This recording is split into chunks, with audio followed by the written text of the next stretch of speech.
amada, graça e paz. Amém? Deus é bom, Deus é maravilhoso. Nós estamos falando sobre o seguinte tema: por que ele veio? Por quê? Nós já decorremos 3 mensagens sobre esse tema e quero dizer a você que esse tema é longo, é comprido.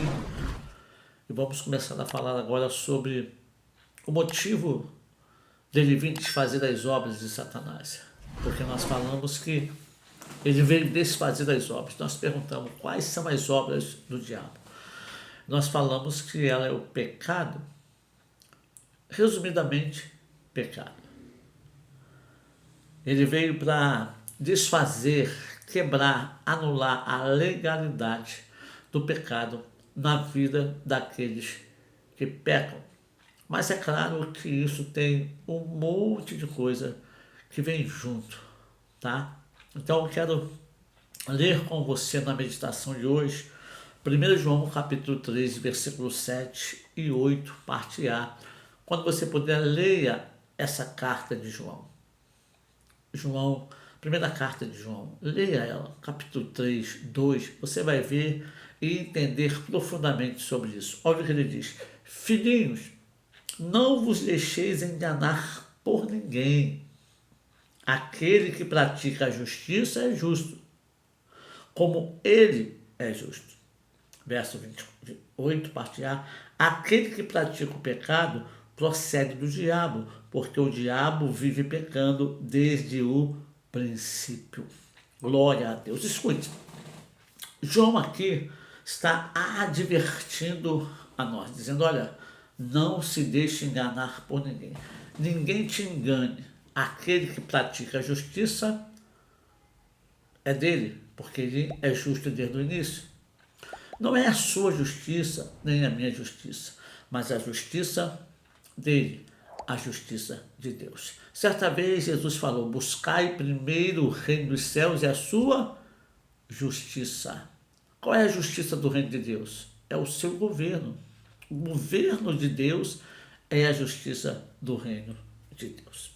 Então veja bem, o pecado não foi criado por Deus. Deus não criou o pecado. O pecado tem origem na rebelião, na desobediência. Então nós precisamos entender algumas coisas. Para entender o que ele veio fazer, a obra que ele veio desfazer de Satanás, você precisa entender a origem do pecado, o efeito do pecado, o que é pecado.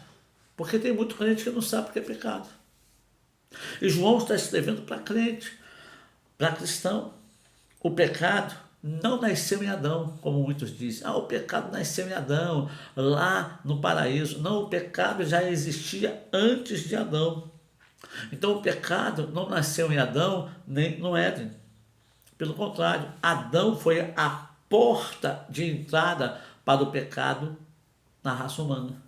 Assim como Jesus é a porta de entrada para a graça, para a salvação, para o retorno a Deus da raça humana, Adão foi a porta de entrada para o pecado na terra. Romanos capítulo 5, versículo 12 diz: pelo que, como por um homem entrou o pecado no mundo, e pelo pecado a morte, assim também a morte passou a todos os homens, por isso todos pecaram. Paulo é bem claro em falar. Então escute, a maldade, o mal, a desobediência já existiam, não foram criadas no momento em que Adão pecou. Adão foi apenas uma porta e não a fonte do pecado. Então você pergunta, então onde surgiu o pecado? Se você ler Ezequiel 28, versículo 12 ao 17, Isaías 14, 12 ao 15, você vai entender que a origem do pecado foi lá no céu. Quando um querubim resolveu desobedecer a ordenância, a ordem, ele criou uma rebelião no céu contra Deus, porque deixou de concordar com alguma palavra de Deus, deixou de concordar com a ordem natural daquilo que Deus havia criado e determinado.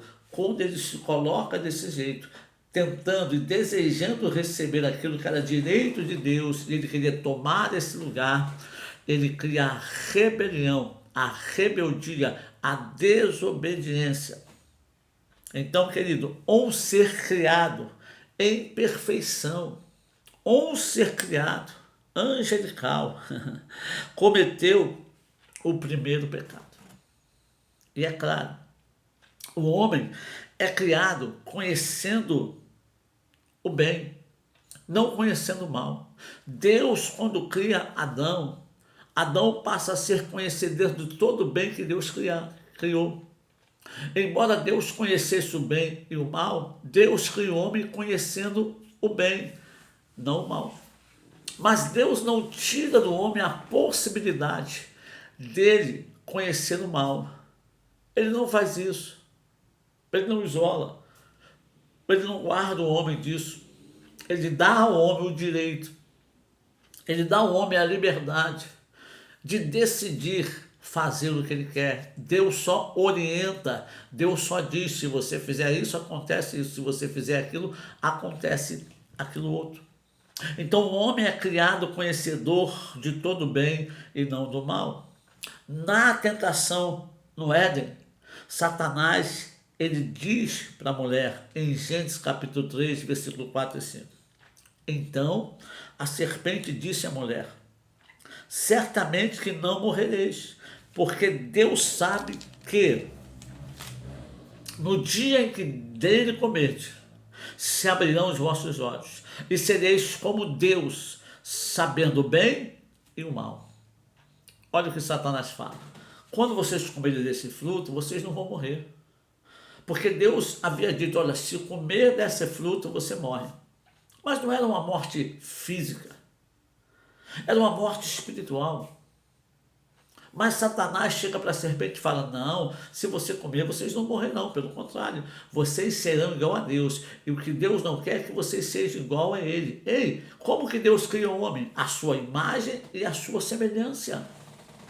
Como que Deus não quer que o homem seja igual a ele? Deus não quer que o homem seja outro Deus. Deus não quer que o homem seja adorado. Mas Deus quer, através do homem, refletir a sua imagem e a sua semelhança. Deus quer, através de você e através de mim, numa vida correta, diante da vontade da palavra de Deus, refletir e se expressar através de nós. Mas não que o homem seja adorado, não que o homem seja colocado no trono, não que o homem seja colocado no alto. Não é isso que Deus quer, querido. Nós temos que entender isso. Então, qual é a origem do mal? O céu. E o que é o mal? O que é o pecado? O pecado envolve rebelião, o pecado envolve revolta, o pecado envolve iniquidade e o pecado envolve soberba. Rebelião, revolta, iniquidade e soberba são pecados. Tudo é traduzido por pecado. Foi tudo isso que Satanás cometeu. Ele criou uma rebelião, ele se revoltou, ele praticou iniquidade e pela soberba do seu coração, ele fez tudo isso. Resultado, pecado. Resumo, pecado. Você entende? Você começa a entender por que Jesus veio. Porque se Jesus não viesse, ele não poderia desfazer as obras de Satanás. Então ele precisava vir. Nós vamos continuar falando sobre isso amanhã, mais profundamente, sobre o agravamento do pecado. Por que, pastor, o senhor está falando do pecado? Porque não se fala mais hoje na igreja. Não se fala mais hoje que o pecado condena. Porque nós aceitamos a Jesus e estamos salvos. Não é bem assim, irmão. Existe um modo de vida que você tem que viver depois que você aceita Jesus. Nós vamos falar sobre isso, está nessa carta de João. Porque quando João fala da prática de viver com Deus, ele fala de uma vida contínua, se libertando do pecado, deixando de pecar conscientemente. Aquele que roubava não roube mais, o que mentia não minta mais, o que adulterava não adultere mais, e assim sucessivamente. Então eu quero orar com você, e a minha oração é que o Espírito Santo toque no seu coração de uma forma muito tremenda e poderosa, e traga à sua mente, ao seu conhecimento, ao seu entendimento, se você tem praticado coisas que não deveriam, que você não atentou ainda para que seja pecado ou erro, ou desvio, ele possa endireitar a sua vida. Bendito Pai Santo, querido, nós te louvamos e glorificamos o seu nome nessa noite. Muito obrigado. Abençoa o meu irmão, a minha irmã, derrama a tua graça, a tua unção, o teu poder sobre a vida dele. Abra o nosso entendimento e a nossa compreensão para as coisas do Senhor, porque nós precisamos entender, compreender, amadurecer, crescer em ti, e dessa forma só podemos fazer, aleluia, conhecendo a tua vontade e nos submetendo a ela de livre e espontânea vontade. Então eu te louvo, eu te glorifico em nome de Jesus. Amém. Amém, amado. Deus te abençoe. Beijo no seu coração.